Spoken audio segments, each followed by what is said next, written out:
Ողջույն։ Ողջույն։ Հիմա մի բան կասեմ, որ երբեք չէի կարծում, որ կասեմ, բայց բարի վերադարձ Ադրբեջանից։ Շնորհակալություն։ Ինչպես հասկանում եք, այսօրվա մեր թեման լինելու է հայ-ադրբեջանական հարաբերություններ եւ դրա անմիջական առիթը նա է, որ մի խումբ հայաստանցի փորձագետներ եղան Ադրբեջանում եւ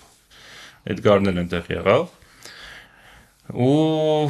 մինչև սկսել է, ես ուղղակի ուզում եմ մի բան ասեմ, Էդգար, չգիտեմ կհամաձայնվես ինձ հետ թե չէ, որ ասա տեսնեմ, ինչ ես ասում։ հա, այս թեման ծանր թեմա է, եկեք բոլորս ընդունենք, որ պատերազմի հետ կապված թեմա է, կոնֆլիկտի հետ կապված թեմա է եւ մարդիկ կարող են նյարդայնանալ ինչ-որ բաներից, որ մենք կասենք, ու դա նորմալ է։ Մենք այս հաղորդման գաղափարը նա էր, որ մենք փորձենք այսպես համեմատաբար թեթև ձևով խոսել ծանր թեմաների մասին, եւ ես հասկանում եմ, որ կարող է ինչ-որ բաներ մարդկանց դուր չգան, բայց խնդրում եմ կարելի ասենք մեզ հայհոյելու փոխարեն, եթե թեման ձեզ համար այդպես ծանր է, կարող եք չնայել օրինակ, կամ եթե նայում եք, ամեն դեպքում եկեք իրար հարգենք։ Բայց եթե ուզում եք հայհոյել կոմենտներում, դա էլ է լավ, ի վերջո ավելի շատ են նայում, երբ որ կոմենտներում տենց սուր ինչ-որ բաներ են գրում, դրա համար ի վերջո ձեր որոշումն է, բայց ուղղակի ուզում եմ ասել, որ եկեք իրար հարգենք, եկեք լուրջ թեմաների մասին խոսելիս իրար կարծիքը հարգենք եւ փորձենք, այսպես ասած, ավելորդ չնյարդայնանալ։ Չգիտեմ, համաձայն ես։ Համաձայն եմ ու կավելացնեմ, որ հետաքրքիր է լինելու։ Դե հույս ունեմ, ոնց կառուցենք խոսակցությունը, քանի որ ամեն օր չի էսի բան լինում, հա, որ ընկերներս Ադրբեջանից վերադառնում են ու շատ բան կա պատմելու, ես պատկերացնում եմ, բայց երևի շատ չկենտրոնանանք հենց Ադրբեջան այցելության մասին։ Սա առիթ է խոսելու կարևոր հարցի վերաբերյալ, ինչը հայ-ադրբեջանական հարաբերություններն են, այսօրվա խաղաղության գործընթացն է, ինչ է Իրանից ներկայացնում այդ գործընթացը, երբ որ ասում ենք խաղաղություն, ինչ ենք հասկանում, ինչի ենք այս ամեն ինչի մեջ մենք։ Դա այդպես երևի մի 10 հաղորդում պետք է անենք։ Օ, դա, հա, բայց արի գիտես ինչ ամեն դեպքում փորձենք, բայց արի ամեն դեպքում, քանի որ ինձ թվում է բոլորին հետաքրքիր է, թե ընդհանրապես ոնց է տեղի ունենում այդ այցելությունը, նախ ենթադրում եմ, ով մեզ նայում է, ամենայն հավանականությամբ տեղյակ է, որ այդպիսի այցելություն ա եղել, բայց մի երկու խոսքով ներկայացրու այցելությունը ու նաև տեխնիկապես դա ոնց տեղի ունեցավ, ասեք այն ինչ որ դու կարող ես պատմել, եթե դժվար չի մի երկու խոսքով ներկայացրու։ Իհարկե։ Ուրեմն կա այսպիսի նախաձեռնություն, կոչվում է խաղաղության կամուրջ։ Այդ նախաձեռնությունը ըստ էության քաղաքասարակությունից է եկել, երկու կողմերից էլ, ну այսպես ասենք, ավելի շուտ փորձագիտական շրջանակներից է եկել, կոնկրետ նույնիսկ անձեր են եղել, որ այդ խաղաղության կամուրջ ինիցիատիվայով, այսպես ասած, նախաձեռնությամբ հանդես են եկել, Արեգ Քոչինյանը այս կողմից եւ Ֆարհադ Մամեդովը Ադրբեջանի կողմից։ Երկուսն էլ փորձագետներ են, հետազոտողներ են, քաղաքագետներ, հա եւ։ Ուրեմն իրենք խոսել են ամեն մեկը իր պետության ներկայացուցիչների հետ, ասել են, որ ուզում ենք sense բան անենք։ Ակնհայտ է, որ այս նախաձեռնությունը առանց պետության ուղղակի մասնակցության եւ հովանավորության անհնարին է անել։ Այլ բան, որ օրինակ դու, չգիտեմ, գնաս Բրյուսելում հանդիպես փորձագետների հետ, այստեղ կարող ես, չգիտեմ, օրինակ միջազգային ինչ-որ կազմակերպությանը դիմել, ինքը կազմակերպի այդ ամեն ինչը։ Բայց այս պարագայում ակնհայտ է, որ պետքա պետությունը մասնակցի։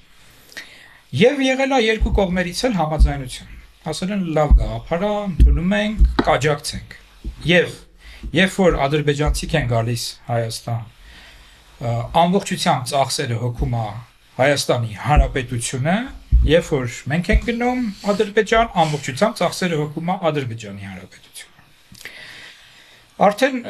4-րդ հանդիպումներ, բայց ըստ էության առաջի երկու հանդիպումները եղել են փոքր ֆորմատով, 5-5, այսպես մարդիկ են եղել, չեմ մասնակցել, ես գնացել էին Բաքու,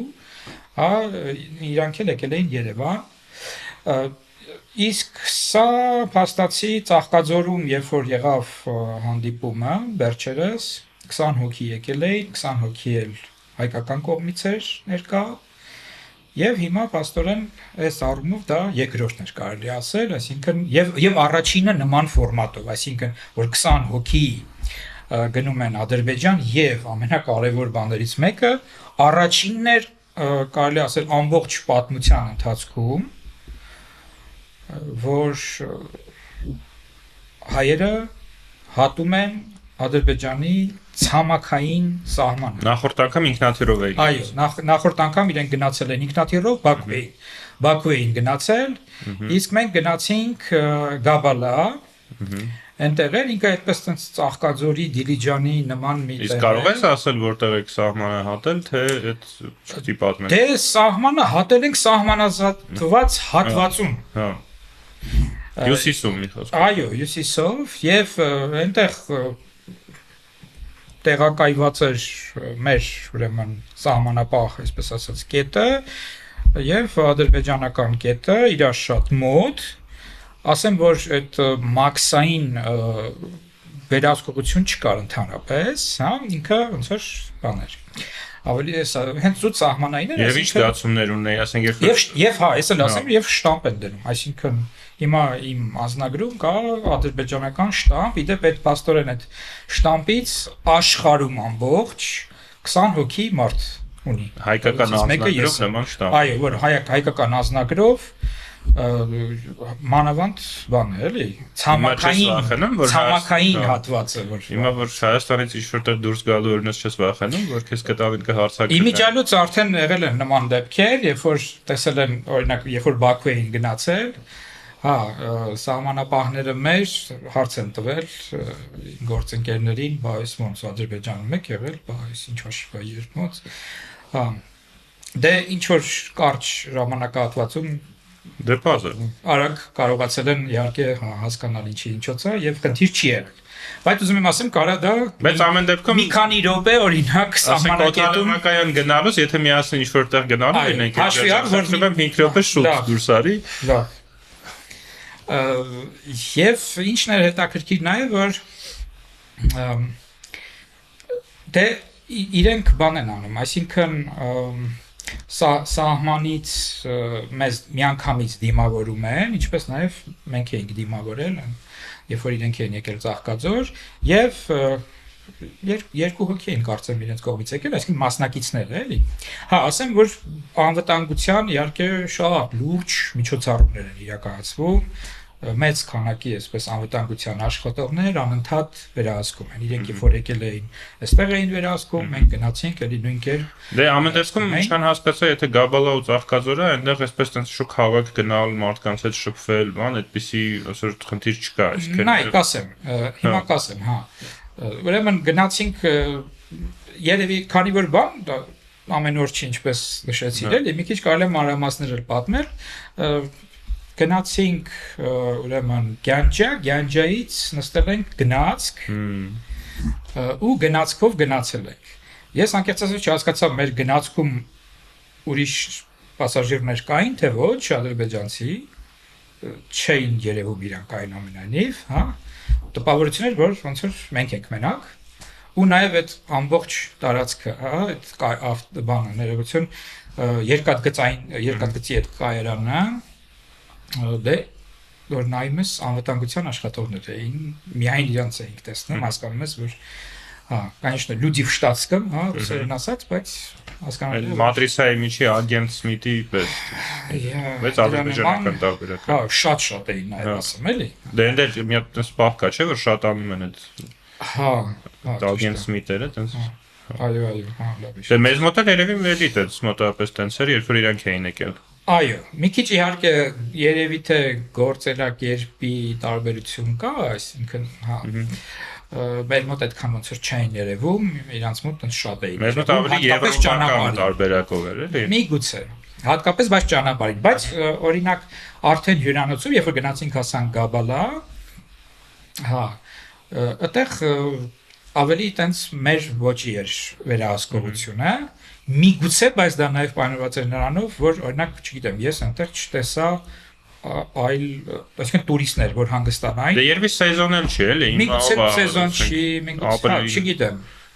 Ապրիլինով է գնում Ծաղկաձոր։ Բայց ասեմ, այդ բանը շարժը չկար, էլի, որ նաև տենց շատ մեծ քանակի մարդկանց միջոցով վերահսկում։ Մի երկու խոսքով ասա ինչ հանդիպումներ ունեցա։ Հանդիպումները դե այսպես է, ասենք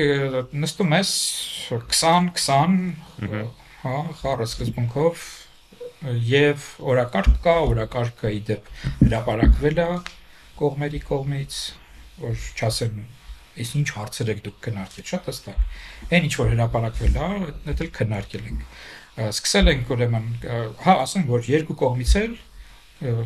դելեգացիայի պատվիրակության անդամների կազմում են քաղաքագետներ, լրագրողներ,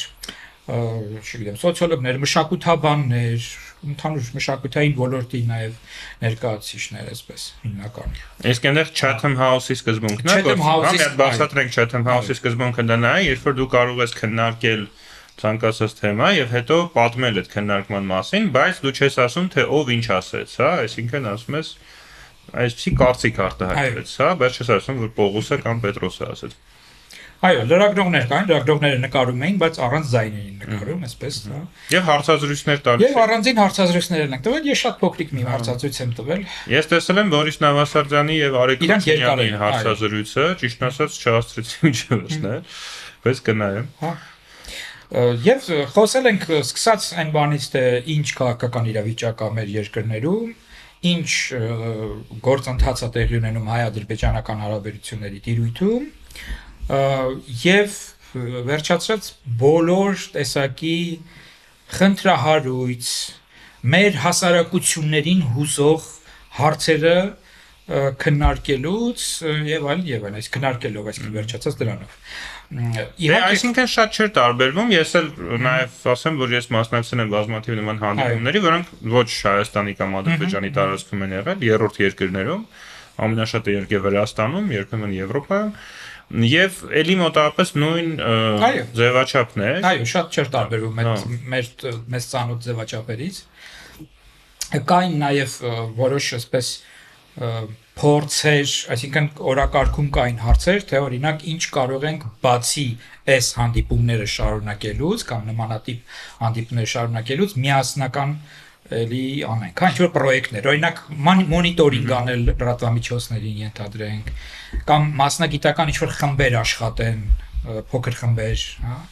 Բայց երևի էական տարբերություններ այդ բոլոր իմ ասած ձևաչափերից, հա, երրորդ երկրներում, որ չկար երրորդ կողմ, հա, այսինքն սովորաբար այդ հանդիպումներում լինում է ինչ-որ երրորդ կողմ, որը կամ մոդերատորը հանդես գալիս որպես կամ կազմակերպիչ, թեկուզ եւ հա, նույնիսկ եթե երկկողմանի է, բայց միևնույն է, միշտ այդ երրորդ կողմը կա եւ այդ իմաստով ինչ տարբերություն կար, հա, ասենք այն քննարկումների միջև, որ ասենք մենք միասին ենք մասնակցել եւ այս քննարկման միջև։ Հետարքիր հարց է, իրականում հիմա փորձում եմ հասկանալ, էլի, որն է այդ։ Որտեղ իմ տպավորությամբ ես օրինակ հա, հասկացա որն է հիմնական տպավորությունը։ Դու ասա, հետո ես հիմնական տարբերությունը երևի էր, որ քանի որ երրորդ կողմ չկա, կողմերը, այսպես նույնիսկ ենթագիտակցաբար, այդ երրորդ կողմի հետ չէին խոսում, այսինքն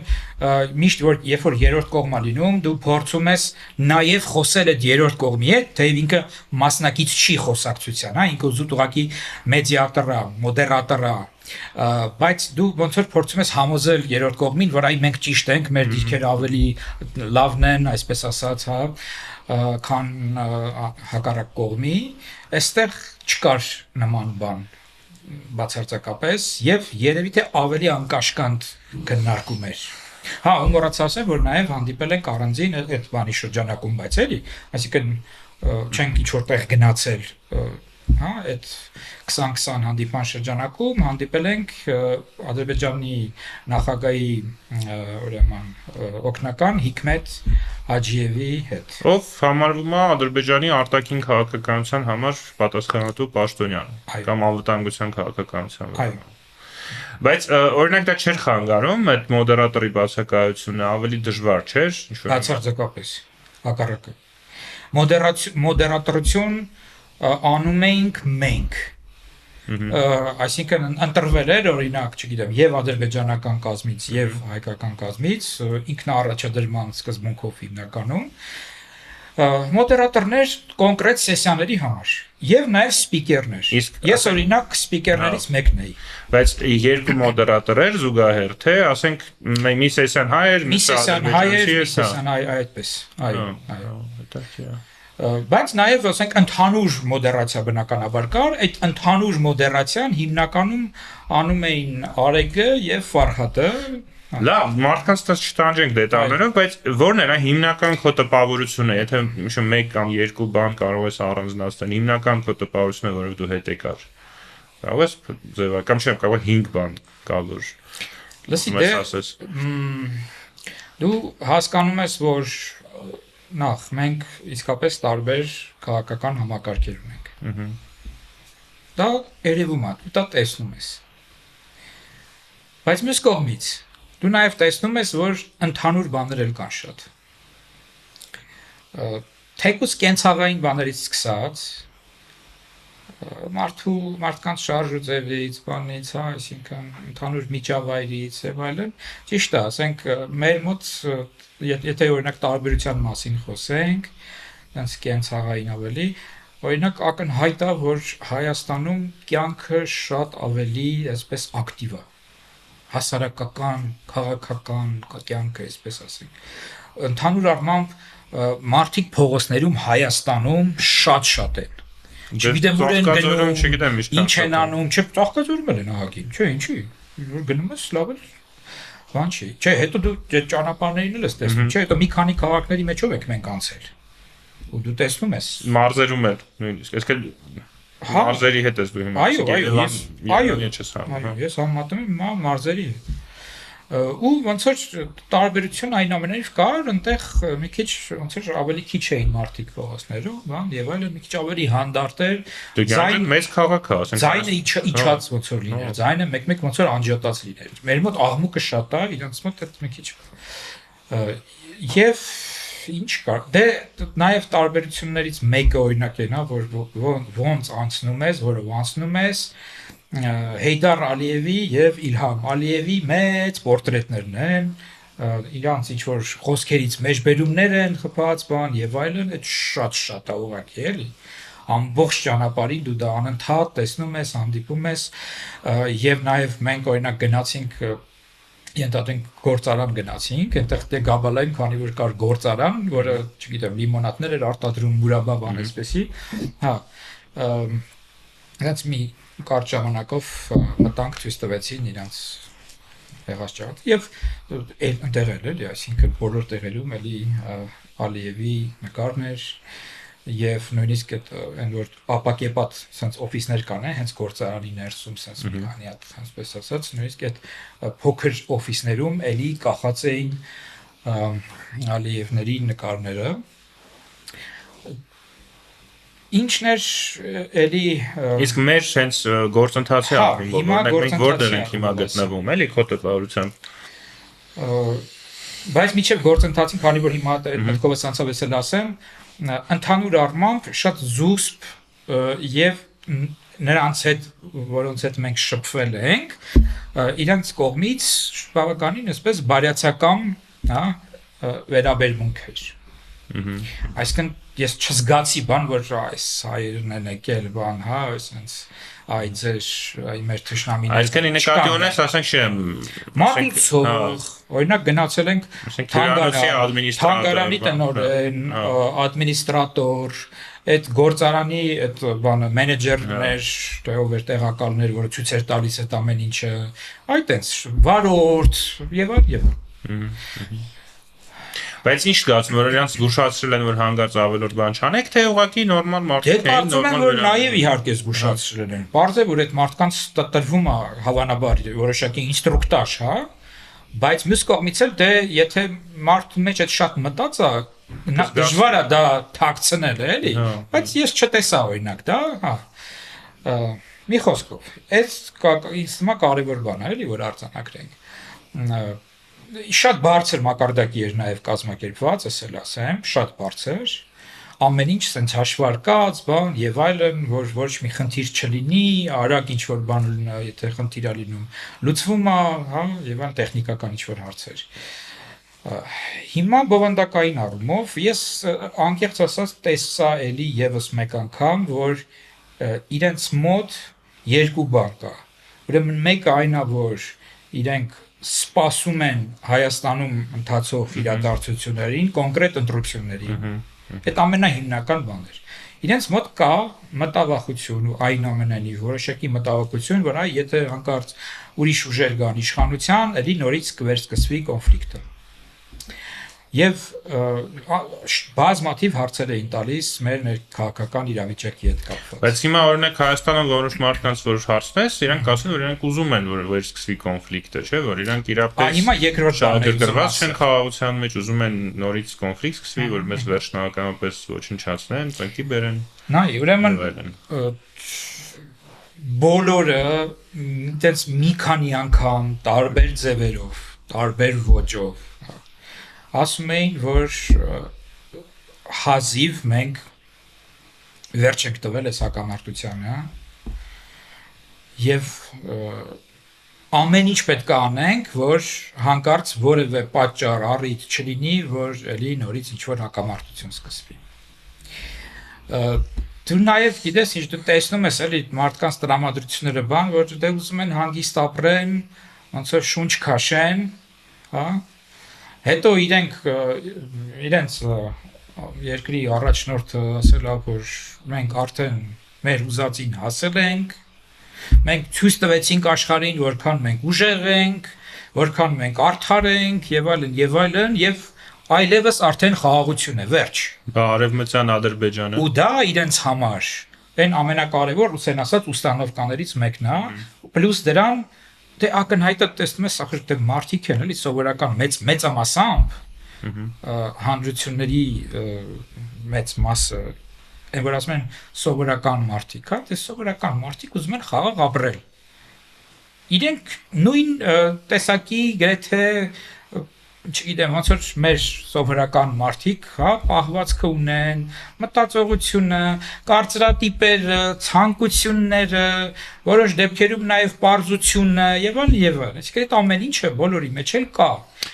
Հա, բայց աշխարհում ամենտեղ էլ սովորական մարդիկ խաղաղություն են ուզում, բայց շատ պատերազմներ են լինում տարբեր տեղեր։ Հիմա այդ համատեքստում, օրինակ Հայաստանում անպայման կասեն, որ հա, այդ դեպքում ինչ են արևմտյան Ադրբեջանի մասին խոսում, ինչ չեն ստորագրում, հա, ինչ են սահմանադրության փոփոխության մասին խոսում եւ ասեմ, որ բոլոր հարցերը բարձրացրել ենք։ Բոլոր հարց չկա, որ բարձրացած չլինենք։ Այդ թվում ռազմագերիների հարցը։ Իհարկե։ Այս հարցում նայ իրենց մոտեցումը Դե հերթով գնանք, հա, ըստ այդ հարցերի։ Քանի որ հենց այո, գերիների հարցը բարձրացեցիր, ասեմ հետեւյալը, որ իրենց մոտ հետեւյալ մոտեցումն է, որ այդ մարդիկ ու ինձ համար ինչ որտեղ մի քիչ նորություն էր այդ երանգը, ես զգում էի, որ այդպեսին անկալումը, բայց այնուամենայնիվ, որ այդ մարդիկ ասում են կապ չունեն հայ հասարակության հետ։ Եվ նաև այսպես ուղղակիորեն, անուղղակիորեն ակնարկներ եղան, որ ըստ էության, նո հատկապես խոսքը Ղարաբաղի ղեկավարության մասին էր, որ իրենք երրորդ երկրի գործակալներ են, իրենց շահն են առաջ տանում եւ իրենց խնդիրը իրենք Հայաստանի մասին չեն մտածել եւ ընդհանրապես հայ հասարակության հետ էլ կապ չունեն ու դե երրորդ երկիրը հասկանալի որ Ռուսաստանն է։ Այսինքն դա քո կարծիքով նրանք անկեղծ են ասում, թե ուղղակի ոնց որ Հայաստանին չնեղացնելու համար ասում են, որ դե դուք մի նեղացեք, դա ձեր հետ կապ չունի։ Անկեղծ ասած վստահ չեմ կարող ասել, որքանով են անկեղծ այդ առումով, բայց ինքնին փաստը արդեն իսկ բավականին խոսուն է։ Այսինքն նայեք, հիմա համաձայնվենք, չհամաձայնվենք այդ թեզի հետ եւ այլն, ինքը ինչ է ցույց տալիս, որ փաստորեն պաշտոնական Բաքուն այսօր ասում է, որ ինքը ըստ էության հայ ժողովրդի նկատմամբ, նույնիսկ Հայաստանի որպես պետություն նկատմամբ չունի նույն վերաբերմունքը, ինչը որ ունի կոնկրետ Ղարաբաղի իշխանությունների նկատմամբ եւ կոնկրետ այն մարդկանց նկատմամբ, որոնք այսօր բանտում են։ Ասում են դրանք տարբեր բաներ են, այսինքն մենք ձեր նկատմամբ հաստատեն ինքը ինչ է ասում, ասում է պրետենզիա մենք չունենք այդ որպես այդպիսին եւ ասում ենք հասկանում ենք, որ ձեզ համար դա նուրբ ցավոտ թեմա է, հարց է, հասկանում ենք ասում է։ Բայց ուզում ենք շեշտել այս հանգամանքը, որ մեր վերաբերմունքը այդպիսին է, որ, չգիտեմ, դե իրենք ասում են, որ իրենք հանցագործներ են, էս են արել, են արել եւ պետք է ուրեմն իրենց պատիժը ստանան ու ասում են մենք ոնց որ համարում ենք, որ եթե դուք այդ հարցը անընդհատ բարձրացնեք, դուք խոչընդոտելու եք ընդհանուր խաղաղության գործընթացին, դա մեր օրակարգը չի, դա այսպես արհեստական, այսինքն երրորդ երկրի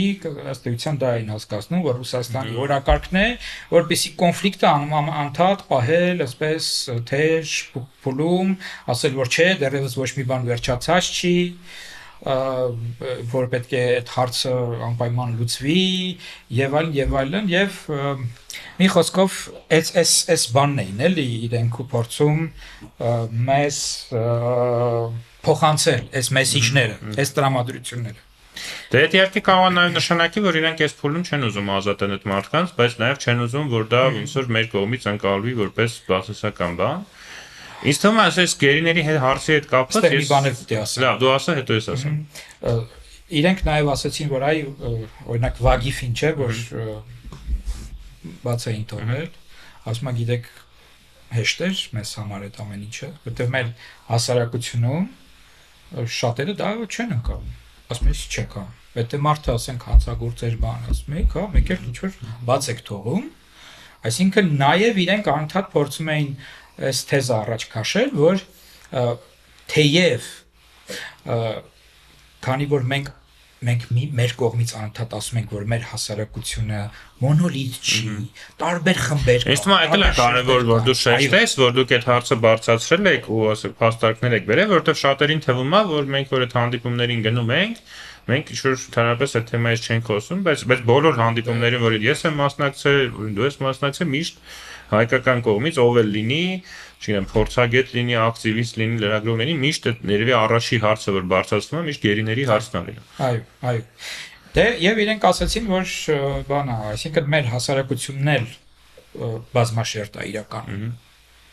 Ասում է, ձեր մոտ կա տենց տպավորություն, որ եթե Ալիևը որոշի մի բան, ուրեմն վերջ, բոլորը ենթարկվելու են, ինչ էլ որոշի, կենթարկվեն։ Ասում եմ, այդպես չի, մենք չենք կարող շատերի վրա ազդել, չգիտեմ, նու այդ հիմա մի քիչ ասում են, հիմա այդ թեզը կարող ենք քննարկել։ Մենք կարող ենք ընդունել գիտություն, պարտադիր չի որ հավատանք, բայց ընդունենք գիտություն։ Բայց մյուս կողմից նաև մենք տեսնում ենք, որ իսկապես այնտեղ կան հանրային տիրույթում տարբեր բովանդակությամբ խոսքեր։ Այնպես չէ, բոլորը նույն բանն են։ Հետո ինձ թվում է այսի մի բան կա, մենք ավտորիտար վարչակարգերը, այնպես ծանր ավտորիտար, էլի, ոչ թե ինչպես Հայաստանում 18 թվից առաջ էր, այլ ասենք այնպես Ալիևյան կամ ուսուր ավելի նույնիսկ, հա, չգիտեմ, կոպիտ ասած ընդհուպ մինչև Հյուսիսային Կորեա, այդ սպեկտրը եթե վերցնենք, այնտեղ իրանք մեզ հաճախ թվում է, որ այնտեղ ղեկավարը ինչ որոշեց, բոլորը դա են անում, բայց հաճախ հակառակն է, այսինքն այնտեղ կառավարությունը, հա, փորձում է այդ հասկանալ ինչ միտումներ կան եւ ոչ թե ճնշել այդ միտումները, այլ ղեկավարել։ Այսինքն կոպիտ ասած Ռուսաստանի օրինակով բերենք, հա, այնտեղ կան ասենք ազգայնականներ, հա, կառավարությունը իր ագենտներին տանում է ներդնում է ազգայնականների մեջ, որ կառավարի այդ process-ը, բայց ինքը չի կարող ճնշել, եթե ինքը փորձի ճնշել բոլոր այդ տրամադրությունները, հա, այդ ռեժիմը կպայթի։ Դրա համար իրանք փորձում են այդ տրամադրությունները կառավարել։ Այսինքն փորձում են ոնց որ ասում են դե լավ, դուք ինչ-որ բանից դժգոհ եք, ձեր դժգոհությունը արտահայտեք, բայց այնց արտահայտեք, որ ոնց որ կառավարելի լինի, մենք իմանանք ինչ է կատարվում, հա, իսկ թվում է Ադրբեջանի պարագայում էլ դա կա, որ ասենք մեզ թվում է, որ չեմ Ալիևը ինչ-որ հրամայի, բոլորը կանեն, չէ, այդպես չի, բայց Ալիևը կամ վարչակազմը ինքը ուզում է կառավարի, ասենք ինչ-որ մարդիկ կան, ովքեր ավելի ազգայնական են, թող իրանք դա անեն, բայց անեն այն շրջանակներում, որ դա կառավարելի լինի։ Մի փոքր այլ կերպ ձևակերպեմ, էլի, իմ կարծիքով ավելի շուտ sense կարելի է ասել, որ եթե Ալիևը ինչ-որ բան հրամայի, կանեն, բայց ինքը գիտի, որ եթե ինչ-որ ինչ հրամայի, ինքը գիտի ինչ հրամայի, որը կանեն։ Եթե ինքը վստահ լինի, հասկանա, որ այդ հրամանը կարող խնդիրներ առաջացնի հասարակության ներսում, ինքը այդ հրամանը չի տալիս։ Չի տա, այդ է հիմնականը։ Մի բան էլ էի ուզում ասել գերիների հարցով, որ ես համոզված չեմ, որ Հայաստանում այն մարդիկ, որոնք ամենաբարձրն են գոռում գերիների վերադարձի մասին, իրականում ուզում են, որ գերիները վերադառնան, որովհետև ես կարծում եմ, որ ամենաիրատեսական տարբերակը գերիների վերադարձի նա է, որ այս խաղաղության process-ը շարունակի խորանալ, որ ստորագրվի խաղաղության պայմանագիրը, որ բացվեն սահմանները եւ այլն, եւ դրան զուգահեռ ամեն անգամ այդ հարցը մենք բարձրացնելով հասնենք նրան, որ քայլ առ քայլ գերիները ազատվեն։ Իսկ եթե դու հակառակ ձևով ես գնում, հա, փորձում ես ինչ-որ երրորդ կողմերի բերել, հա, փորձում ես, այսպես ասած, սուր քննադատության ենթարկել Ադրբեջանին, ասում ես, որ այս հարցը փակված չէ եւ այլն, այդ ամեն ինչը բերում է նրան, որ այդ գերիները ավելի ուշ կվերադառնան, եթե ընդհանրապես վերադառնան, ցավոք սրտի։ Եվ առաջ ինձ թվում էր, որ մարդիկ ուղղակի այսպես չեն հասկանում, բայց հիմա ես մտածում եմ, որ կարող է իրենք չեն ուզում, որ այդ մարդիկ վերադառնան, որտեղ օրինակ Լեռնային Ղարաբաղի Հանրապետության վերջին օրերի մասին մենք շատ բան չգիտենք։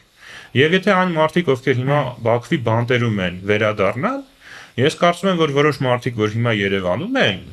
կարող է իրենք ուրիշ տեղերում հայտնվեն, հա, արդեն ասենք Երևանի բանտերում կարող է հայտնվեն։ Եվ չեմ ուզում շատ խորանանք սրա մասին, բայց սա էլ պետք է հաշվի առնել, որ ես կարծում եմ, որ Հայաստանում այսօր գտնվում են որոշ մարդիկ, որոնց բոլորին ձեռնտու չի այդ գերիների վերադարձը, որովհետև ոնց եղավ, որ իմ անուններ չեմ տալիս, բայց ինչ որ X մարդիկ հանգիստ սահմանը անցան հայտնվեցին Հայաստանում, իսկ ուրիշ մարդիկ դարձան գերիներ, հա։ Ու այդ հարցերը տրվելու են վաղ թե ուշ եւ գուցե ոմանց լավ էլ ձեռնտու է, որ այդ մարդիկ մնան Ադրբեջանում։ Իհարկե հենց այդ մարդիկ են երևի ամենաբարձր գոռացողները, ինչպես դա շատ հաճախ է լինում, բայց ես նույնիսկ հիմա հետևելով այդ գործընթացին, նույնիսկ այդ աստիճանի ես կասկածում եմ, որ նույնիսկ այդպիսի տրամադրություններ կան։ Գումարած երևի իրոք Ռուսաստանի պարագայում, գուցե Ռուսաստանի համար էլ այնտեղ ինչ որ Ռուսաստանը եւս իր խաղն է խաղում, հա, ես չգիտեմ ինչ խաղ է խաղում, բայց կարծում եմ, որ ամեն դեպքում Ռուսաստանը եւս ինչ որ իր շահագրգռվածություն ունի այս ամեն ինչը։ Իդեպ նկատելի էր էլի, որ ադրբեջանցիները անընդհատ այնց ակնարկում էին, որ Ռուսաստանը փորձում է խառնվել, որ ընդհանուր առմամբ Ռուսաստանն է այս կոնֆլիկտի բենեֆիցիարը եղել, որ ինքն է դրդել նաև այս կոնֆլիկտը, որ թեժ պահի եւ այլն, այդ կար։ Հիմա լավ, մյուս հարցերին անդրադառնալ,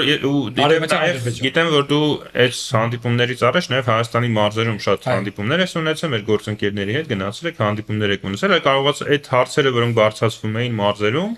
հա, այդ հանդիպումների ժամանակ կարողացաք բարձրացնել ադրբեջանցիներին։ Անխտիր բոլոր հարցերը։ Եվ երևի այդ նույն հարցերն էին, որ հիմա մենք խոսում ենք։ Այո։ Տեսեք, բանը Ադրբեջանի հետ Արևմտյան Ադրբեջան թեզի հետ կապված։ Ես ինքս հարց եմ տվել այդ թեմայով։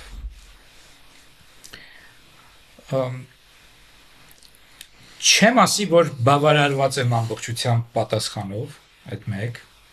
Այսինքն էլի հարցեր մնացել։ Ես կներես քեզ ընդհատեմ, այստեղ մի հատ էլի կարևոր դիսկլեյմեր անենք։ Հիմա երբ որ դու կամ ես ասում ենք ադրբեջանցիները ինչ որ մի հատ X բանն են ասում, այդ չի նշանակում, որ մենք դրա հետ համաձայն ենք։ Ավելին, ինձ թվում է 90% դեպքերում մենք դրա հետ կարող է եւ համաձայն չենք։ Կամ առնվազն որպես որոշակի քննադատական վերաբերմունք ունենք, բայց ինձ թվում է ամեն դեպքում կարևոր է իմանալ նրանց տեսակետը եւ նրանց պատասխանը մեր հարցերին։ Ու դրա համար ինձ թվում է, որ պետք է շատ ուշադիր լսել, թե իրանք ինչ են ասում եւ փորձել հասկանալ ինչ են ասում։ Իրենք Արևմտյան Ադրբեջանը ասում են մենք առաջ ենք քաշել ի պատասխան Արևմտյան Հայաստան թեզի։ Հայելային։ Ասում ենք ընդհանրապես վերջի շրջանում այդպիսի քաղաքականություն ենք ворթեգրել, մենք տեսնում ենք, որ ձեր մոտ, իդեպ սա էլ է շատ կարևոր, նայեք, իրենք ասում են ձեր մոտ, հայերը, հայաբան, այս վերջի շրջանում ինչքան խոսել ենք, փորձել ենք այն թեզը հստակ ցույց տալ, որտեղ ինքը իրականություն է, ճշմարտություն է, որ չկա մոնոլիտություն, չկա մեկ հայ, չկա մեկ հայ հասարակություն կամ հայություն, որը ունի մեկ մտածելակերպ, մեկ մոտեցում եւ այլն, որ չգիտեմ, եթե Սփյուռքում դաշնակցությունը օրինակ կամ տարբեր կառույցներ, որոնք աֆիլիացված են իրենց հետ ինչ-որ գործունեություն են անում, մի դա վերագրեք օրինակի համար այսօրվա Հայաստանի իշխանություններին օրինակ կամ հասարակության մի զգալի հատվածին, մեծամասնությանը միգուցե եւ այլն։ Այսինքն նրանք պատկերացնում են, որ Հայաստանը, Սփյուռքը, Արցախից եկած փախստականները, չգիտեմ, հա, Հայաստանի ներսում ընդդիմությունը եւ կառավարությունը, իրենք բոլորը ասես միասին են աշխատում, դες խաղ են խաղում իրար հետ։ Առնվազն այդպիսի կասկածներ ունեն։ Հիմա մենք ասում ենք, չէ, ժողովուրդ, այդպես չկա, չի լինում, մի խոսքով։ տարբեր փաստարկներ եք բերում, ցույց եք տալիս, կարծում եմ, որ շատ-շատերը համոզվում են, էլի դրանում, որ մենք իսկապես անկեղծ ենք, որ այդ ամեն ինչը ասում ենք, որ այդպես չի։ Բայց այնուամենայնիվ իրենք ասում են, դե մենք դա տեսել ենք եւ ու քանի որ Ադրբեջանում ախր չկա այդ բազմաշերտությունը, չէ, վերջի, դե ինչ որ ձև պետքա պատասխանենք եւ ոնց էլ իրենք պատասխանեն, դուրս է գալի պետական պատասխան։ Հիմա եթե մեր մոտ իշխանության թեզերում չկա ոչ մի արևմտյան Հայաստանի թեզ, չէ։ Բայց Արևմտյան Հայաստանը իրանց ինչ է արել, ասենք ասենք Արևմտյան այդ միայն Արևմտյան Հայաստանը պատմական Հայաստան կամ Ղարաբաղը մերն է այդ սկզբունքը, չէ, որ Ղարաբաղը հայկական տարածք է եւ այլն, հա, հիմա այսօր ասում են, որ պատմականորեն այդ տարածքը եղել է Ադրբեջան, ասում են։ Արևմտյան Ադրբեջանը ինչ ասում է, դա որ պատմականորեն ով ասում է, որ այդ տարածքները եղել է Հայաստանի Հանրապետությանը։ Նախ Հայաստանի Հանրապետությունը ստեղծվել է 18 թվին, հա, Ադրբեջանի Հանրապետությունն էր ստեղծվել 18 թվին։ Դե իրանք ասում են, հա, բայց միջև այդ ինչ ա եղել։ Մի խոսքով այդտեղ սկսում է այդ պատմական բանավեճը ու ոնց որ թեման գնում է ուրիշ կողմ, բայց ամեն դեպքում նրանք ոնց որ հակազդում են մեր բնդումներին, էլի դրանով։ Այո, եւ իրենք ասում են, որ մենք բացի այն որ հակազդում ենք, դրանով բարձրացնում ենք, երբ որ դուք ասում եք Ղարաբաղի հայություն, Արցախի հայություն եք ասում, հա, որը մեզ համար անընդունելի ընդհանրապես այդ տերմինը, որ օգտագործում եք, որովհետև դուք խոսում եք մեր տարածքային ամբողջականության մասին, ըստ էության, այսինքն մեր տարածքի մասին եք ասում, մեր պետության մի մասին անվանում եք ձեր ձևով, չի կարելի դա ասում։ Մի խոսքով, հիմա ասում են, դե դուք ասում եք, չէ, վերադարձ։ Դե մենք էլ ասում ենք, բայց ադրբեջանցիները խորհրդային միության ժամանակ չէին ապրում հայկական ԽՍՀՄ-ում։ Ապրում են, չէ։ Հիմա ասում եմ, մենք չբարձրացնենք այդ հարցը, որ ինչ որ մի օր իրենք պետք է վերադառնան։ Ու քանի որ պատմականորեն մենք գտնում ենք, ու իրանք ասում են, դե կան ապացույցներ, այս չգիտեմ, որ դա եղել է ադրբեջանաբնակ տարածք, եւ դա մենք կոչում ենք Արևմտյան Ադրբեջան։ Հիմա բավարար ասում ենք, լավ, հիմա որ դուք հարցը բարձրացնում եք, ախր չէ որ այդ երբ որ դուք այդ տերմինը օգտագործում եք, ինքնին դա կարող ենք մենք դիտարկել որպես տարածքային պահանջ մեր նկատմամբ։ Այսինքն ինչ, դուք հավակնություն ունեք, դուք մեր տարածքին կոչում եք Արևմտյան Ադրբեջան, այդ ո՞նց կլինի այդպես, չէ՞։ Հենց այդպես էլ օրինակ ես հարցը դրեցի։ Եվ ասում եմ պլյուս դրան, այսինքն մարդիկ կարող են դրանից գալ հետևյալ եզրահանգմանը, որ այս խաղաղության գործընթացը կեղծ է, որ դուք փաստորեն ուղղակի այդ թեման պահում եք, հա, հլվոր խոսակցության մակարդակով, վաղը միսօրը կարող է նաև կոնկրետ գործողություններ անեք, ասենք որ մենք ուզում ենք վերահսկողություն սահմանել մեր պատմական տարածքի նկատմամբ, ու որ մեր մարդիկ հետ գան, ձեր ասելով, հա, այդ տարածքները ապրեն։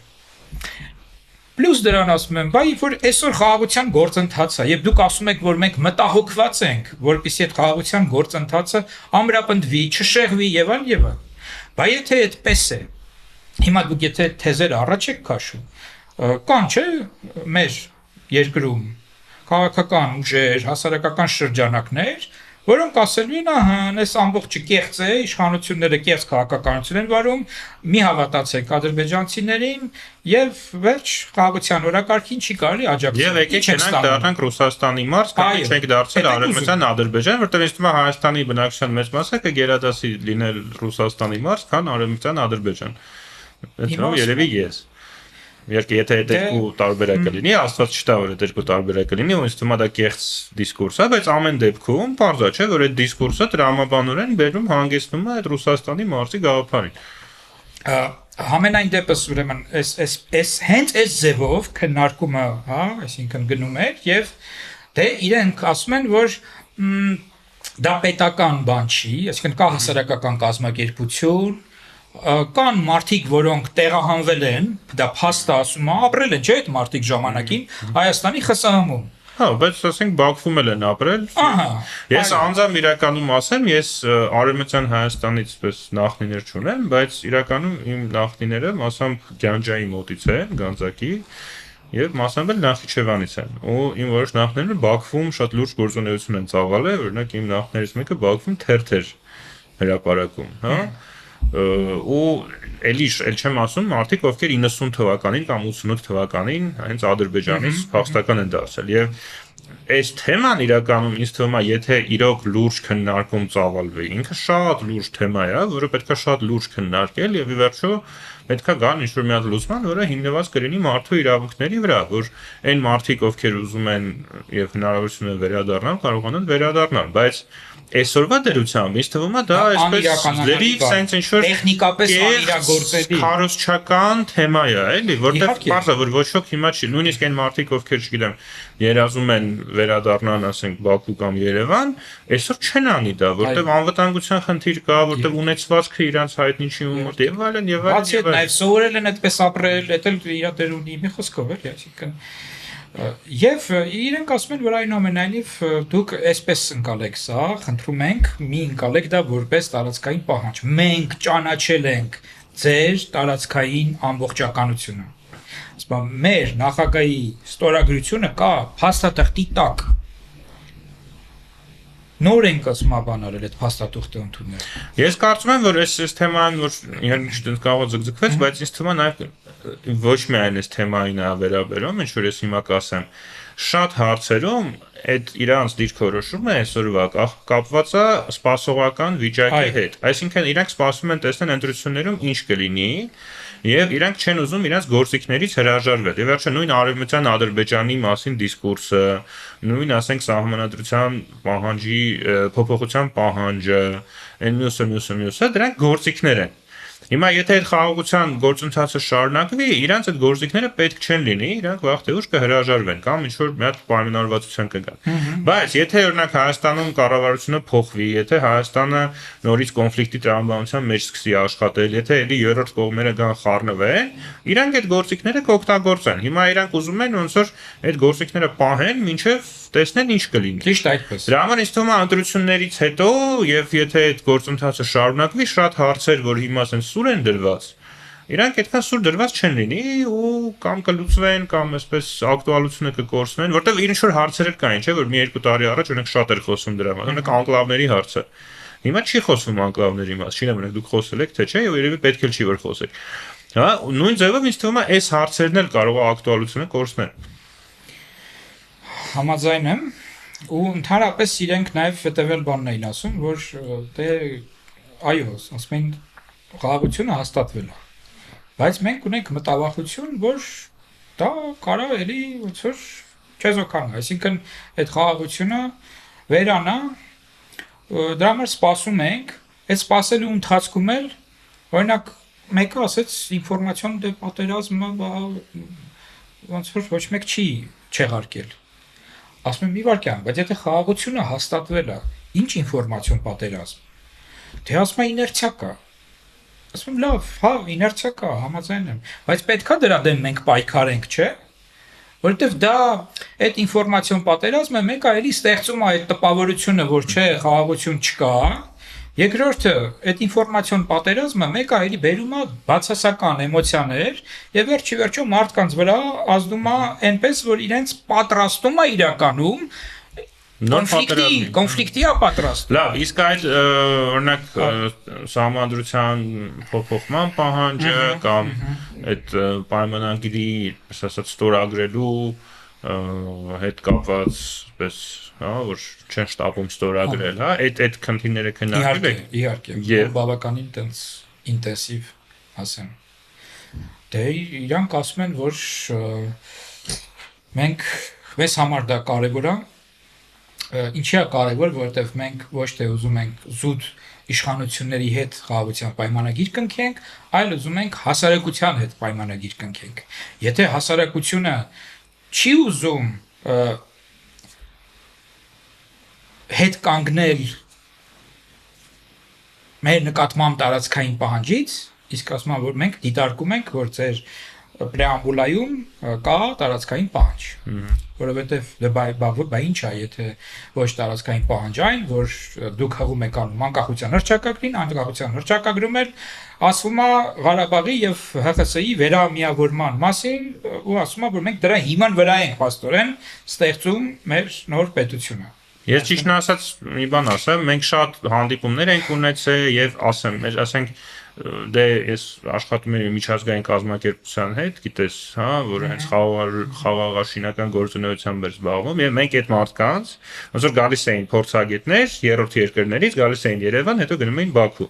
Ու ես այդ մարդկանց տարել եմ ազգային ժողով, տարել եմ արտաքին գործերի նախարարություն, տարել եմ սահմանադրական դատարան, իրանք հանդիպել են բոլորի հետ, ում հետ հնարավոր է հանդիպել, ու մենք իրանց բացատրել ենք, որ Ժորժ ջան, մենք չունենք տարածքային պահանջ, բայց այդ մարդիկ երրորդ երկրներից եկած փորձագետներ միևնույն է չեն համոզվել։ Հա, ոչ, ես հիմա չեմ ասում, որ ադրբեջանական կողմը ճիշտ է, չէ, ես համաձայն չեմ իրանց այդ փաստարկների հետ, բայց ես ասում եմ, որ իրոք նույնիսկ երրորդ կողմի մարդկանց համար մեր փաստարկները շատ բարդ էին ու համոզիչ չէին, որտեղ մենք ադրբեջանական փաստարկը շատ պարզ է, չէ, ասենք դեռ Սահմանադրության մեջ sense բանա գրած, ինքը հղում է անում այս օրենքի մեջ sense բանա գրած։ Մեր փաստարկները, ասենք sense ինչ-որ երկար բարակ մենք բացատրում ենք, որ գիտեք, այդ սահմանադրության դրույթը ուղղակիորեն չի աշխատում, այս մեկը ուղղակի է աշխատում։ Հա, որ ասենք սահմանադրության մեջ ուղղակիորեն գրված է, ուրեմն ինքը համակարգի մասա մեր իրավական, եթե ուղղակիորեն գրված չի, ուրեմն ինքը զուտ ուղղակի պատմական բան է, չէ՞, այդ ու մեզ մոտ այսպեսի կարծիք կա, որ այդ ադրբեջանցիները դա արհեստական այսպես փաստարկ են բերել, որպեսզի ուղղակի մեզ հարվածեն, բայց ես կարծում եմ, որ իրաց մոտ իրական անհանգստություն կա դրա հետ կապված, այսինքն առնվազն մասամբ իրենք իրոք մտածում են, որ դա եթե հայերը չեն ուզում փոխեն այս դրույթը, ուրեմն երևի իրանք այս խաղաղության հարցում այդքան էլ անկեղծ չեն։ Բայց նայ, դրանով հանդերձ, օրինակ մենք ինչ էինք ասում, ասում ենք, որ տեսեք, դրա համար պետքա ունենալ 2/3 խորհրդարանում եւ պլյուս դրան հանրաքվեի այոյի համար էլ առելի թվով ձայներ են պետք։ Ասենք 2 ձայն պակասում է ու չի անցնում։ Ու չի անցնում ոչ այն պատճառով, որ մարդիկ օրինակի համար այդ պրեամբուլային օրինակ այդ օրը անձրև էր, մարդիկ ընտրությունների չեկան։ Կամ սահմանադրության մեկ այլ կետի վերաբերյալ անհամաձայնություն ունեն։ Չէ, ասում են, մենք դրա պատճառով չենք ուզում այդ սահմանադրությունը ընդունենք։ Այլ կետ լրիվ։ Ասենք, չգիտեմ, տեղական ինքնակառավարման մարմինների վերաբերող ենթադրենք օրինակ։ Հիմա ինչ Այսինքն սա փակուղի է լինելու այդ դեպքում, չէ՞, չի կարելի, այսինքն տենց դիտարկել, որ այդ հասարակության բանն է, էլի, կամքն է, տրամադրվածությունն է հանդեպ այդ ու էդ էլ ասեմ, երևի այստեղ էլ քաղաքական համակարգերի տարբերությունն է, որտեղ էլի իմ փորձից նույնիսկ կարող եմ միասնենք այդ հանդիպումներին եղել, որ երբ որ ադրբեջանցիներին ես բացատրում այս քո ասած փաստարկը, իրանք մի քիչ դժվար են ընդունում, բայց հենց որ թուրքերին է սկսում բացատրել, թուրքերը միանգամից հասկանում են, որտեղ Թուրքիան իր բոլոր իհարկե առանձնահատկություններով, այնուամենայնիվ այնտեղ ժողովրդավարական մեխանիզմները ինչ-որ չափով աշխատում են, ու այնտեղ թուրքերը հասկանում են, որ հանրաքվե անելը դա կատակ բան չի, հա, նույնիսկ Էրդողանի համար, եթե այսօր Էրդողանը ուզենա հանրաքվե անել, շատ հնարավոր է, որ կարող է տապալվել։ Ու դրա համար թուրքական փորձագետների հետ որ խոսում ենք, իրենք միանգամից հասկանում ենք, բայց ադրբեջանական փորձագետները մի քիչ ուրիշ ձև են անցնում, որտեղ դե պարզ է, իրանց մոտ ցանկացած արդյունք, ցանկացած հանրաքվեում կարելի է ցանկացած չէ, բայց երևի ամենայն հավանականությամբ կարող են անել։ Եվ իրանց համար մի քիչ անհասկանալի է, էլի որ ինչ մի բարդություն ածել, բայց ինձ թվում է նաև այս ընտրական գործընթացը եւ իրանք այդ ամենին հետևելով սկսում են ինձ թվում է ավելի լավ հասկանալ արդեն։ Այո, ու նաև նկատելի է, որ իրենք այնուամենայնիվ ասում են դե հա, կարևորը որ ոնց որ ընդհանուր առմամբ, այսինքն խաղաղության օրակարգը հաղթի, եթե մենք տեսնենք, որ այն քաղաքական ուժն է հաղթում, որը այդ օրակարգով է շարժվում, դե մեզ համար արդեն դա լուրջ սիգնալ է։ Այսինքն հա, ժողովուրդը գիտակցաբար չէ գնաց, ընտրեց խաղաղության օրակարգին, որ մեծամասնությունը իրենցն է, բայց ասում են, բայ այդ դեպքում, բայ երբ որ այնուամենայնիվ 2/3 չի լինում, ինչ, այսինքն ինչ չենք ստորագրում խաղաղության պայմանագիրը, հստակ դեռևս պատասխան չկա իմ կարծիքով, ես չլսեցի այդ հստակ պատասխանը, այսինքն կմտածենք հիմնականում դա կմտածենք հետո ինչ ենք անելու այդ ամեն ինչի հետ։ Ես կարծում եմ իրոք չունեն իրենք այդ պատասխանը դեռ։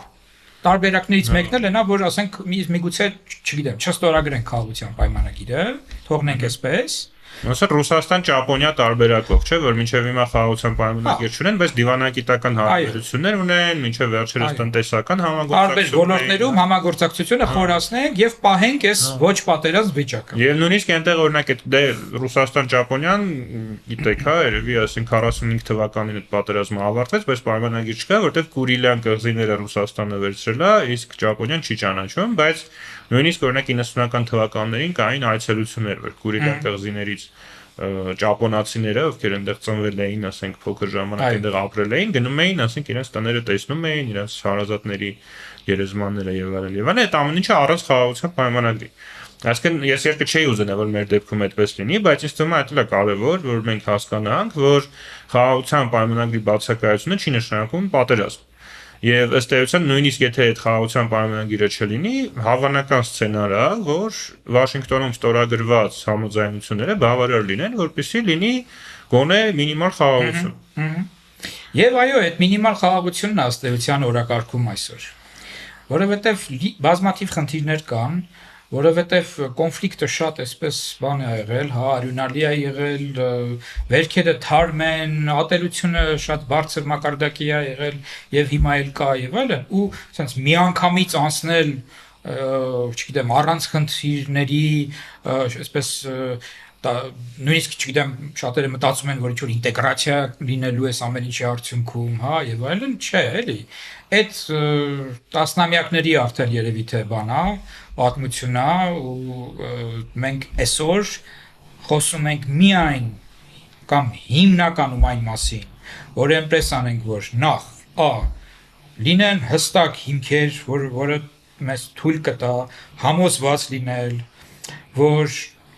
պատերազմ չի լինելու այլևս։ Երկրորդը նորմալ տնտեսական հարաբերություններ լինեն։ Հիմա կարող է մեծ ծավալի չլինեն, բայց լինեն տնտեսական հարաբերություններ եւ իմիջիալոց իրենք ավելի շատ նույնիսկ շեշտը դնում են տնտեսական հարաբերությունների վրա, ասում են մենք լավ առևտրականներ ենք, դուք էլ բիզնեսում լավ կա շատ լավ արհեստավորներ եք, իդեպ ասում են այ դուք լավ արհեստավորներ եք, մենք չէ։ Դա էլ էին ասում։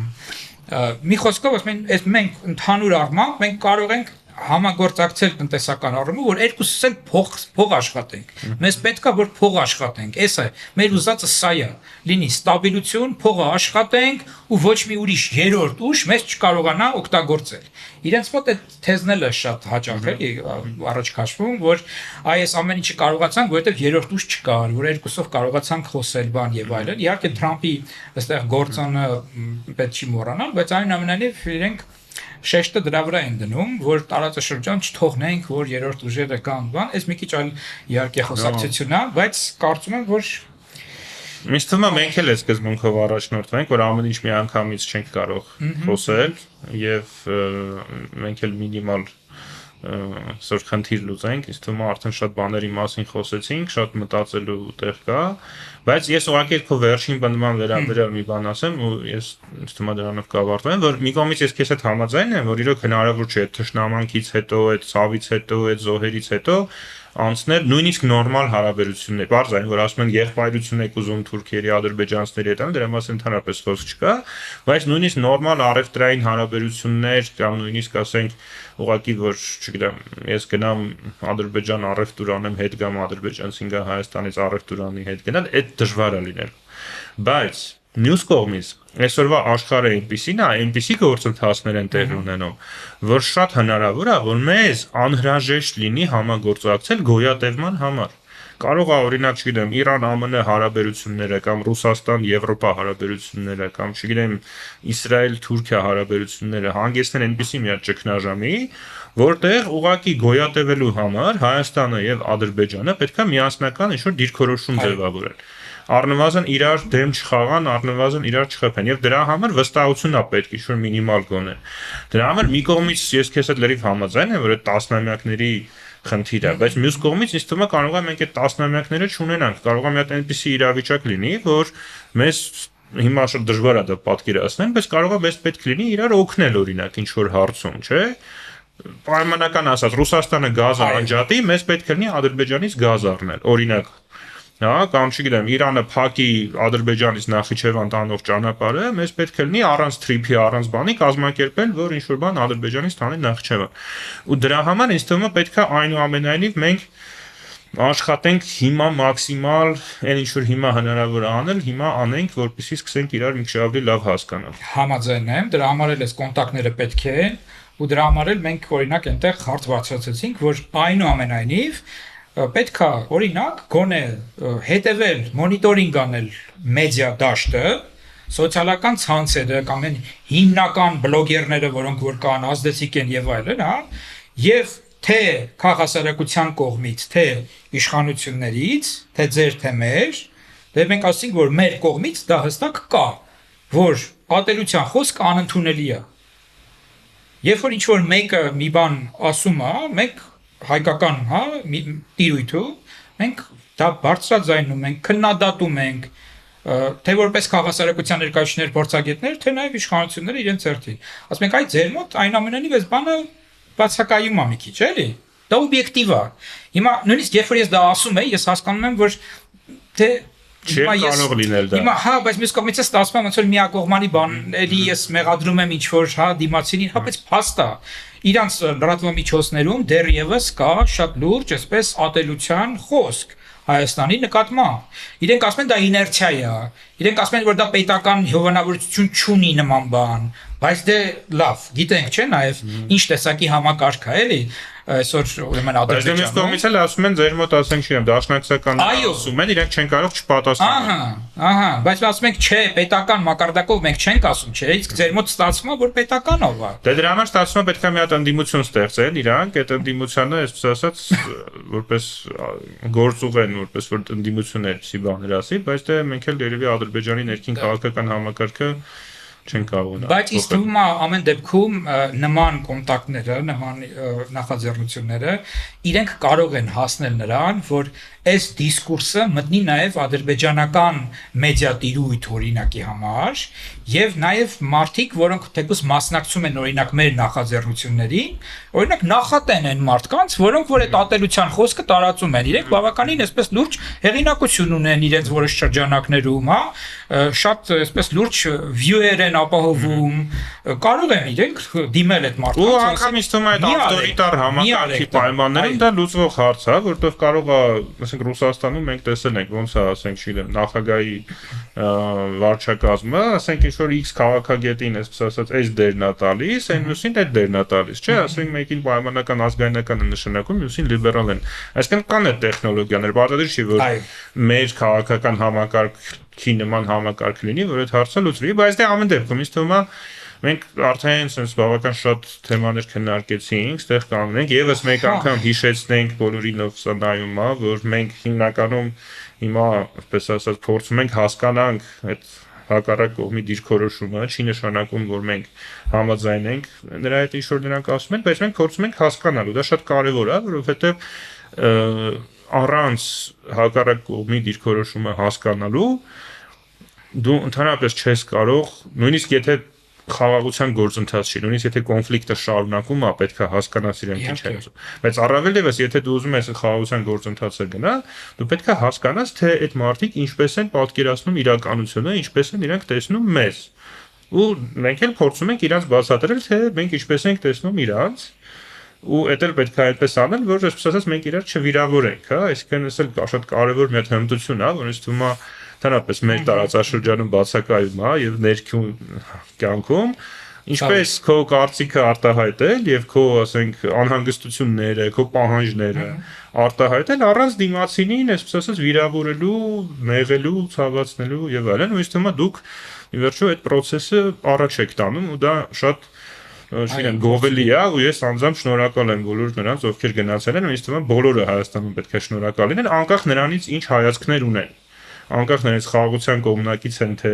ծայրահեղ ազգայնական են, ամեն դեպքում պետք է գնահատեն ինչ որ դուք անում եք, ու ինձ թվում է շատ ամոթալի է, որ ինչ որ մարդիկ ձեզ փորձում են ինչ-որ մեղադրեն դավաճանության մեջ։ Միջորդ Ադրբեջանում էլ իրենց ներկայացուցիչներին էին այդպես քննադատում նաև։ Քննադատել են ու քննադատում են, այսօր նայում էի պոստերի տակ մեկնաբանությունները իրենց մասնակիցների, ու ասում են այդ տելի այդ հայերի հետ բան դուք մոռանում եք, հա, որ իրենք sense մի քիչ ժամանակ են շահում, որ էլի նորից հարցակվեն, էլի մենք մեզ վնասելու են, не теряйте бдительность, բան, էսպեսի բաներ։ Երկու հասարակություններում է կա։ Էս է իրավիճակը։ Պետք է այդ մտնոլորտը փոխվի բնականաբար, այսպես կամաց քայլերով։ Ու վերջում էլ ասեմ մի բան, որ մեր ոդքասթը այսպես շատ հետաքրքրությամբ նայում են Ադրբեջանում։ Հետաքրքիր ձև է ավարտելու, գուցե դրանով էլ ավարտենք։